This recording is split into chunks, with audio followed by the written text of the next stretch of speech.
Hello students, question number 9 from JEE Main 2021, 26 August, shift 2.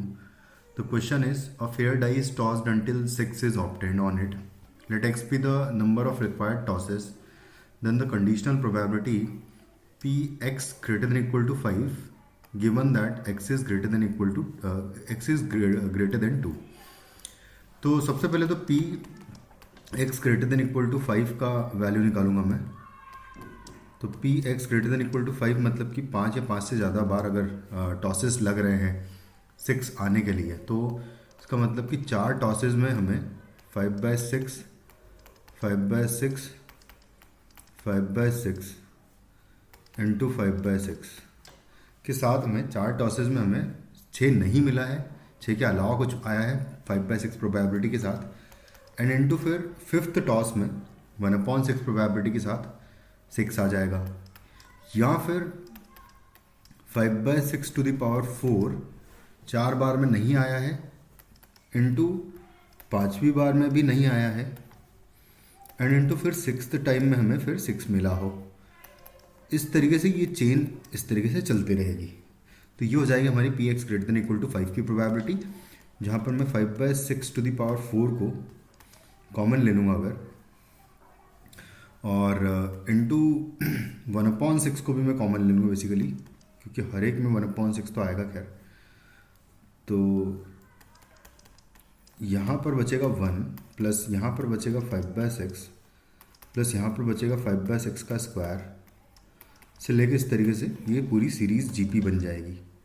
तो यहाँ से आ जाएगा 5/6 to the power 4 into 1/6 into यहाँ आ जाएगा इन्फाइनाइट जीपी का सम, यानी कि 1/1 minus R. R is 1 minus 5/6 is are.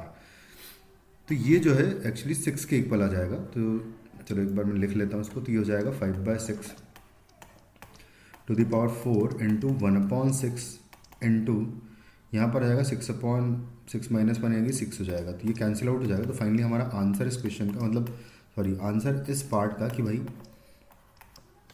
P X greater than equal to 5 हो, उसकी प्रोबेबिलिटी 5/6 टू द पावर 4 होगा.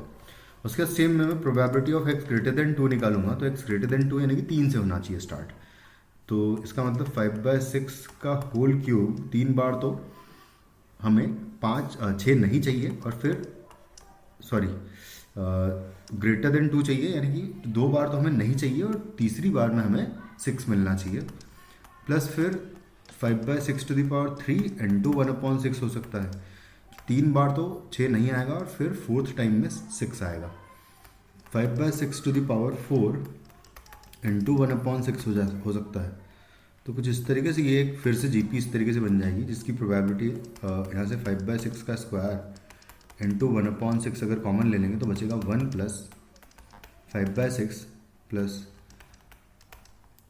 5/6 का स्क्वायर से लेके ये सेम जीपी बन रही है, जिसका वैल्यू वहाँ पर भी कितना आया था 6 आया था, तो यहाँ पर भी 6 आएगा. तो 6 से 6 कैंसिल, तो हमारे पास वैल्यू आ जाएगी यहाँ पर 5/6 का स्क्वायर. अब मुझे निकालना है प्रोबेबिलिटी ऑफ कंडीशनल प्रोबेबिलिटी निकालनी है, probability of x greater than equal to 5 given X is greater than 2. इसकी प्रोबेबिलिटी निकालना है. तो बेसिकली ये प्रोबेबिलिटी होती है probability of x is greater than equal to 5 का intersection with x greater than 2 और divided by probability of x greater than 2. तो बेसिकली इन दोनों का इंटरसेक्शन मतलब कि एक्स ग्रेटर देन 2 या ग्रेटर देन इक्वल टू 2 दोनों का इंटरसेक्शन क्या होगा, x greater than equal to 5 ही हो जाएगा. तो इसका मतलब यहाँ पर probability of x greater than equal to 5 ही आ जाएगा, और डिवाइडेड बाय होगा probability of x is greater than 2. दोनों की प्रोबेबिलिटीज पुट कर दूंगा. तो यहाँ पर 5/4 टू द पावर 4 है, डिवाइडेड बाय यहाँ पर 5/6 टू द पावर 4 एंड 5/6 का स्क्वायर यहाँ पर है probability of x greater than 2 का. तो 2 पावर बचेगा, यानी कि 5/6 का स्क्वायर बचेगा, जिसका मतलब 25/36 is the answer of the question,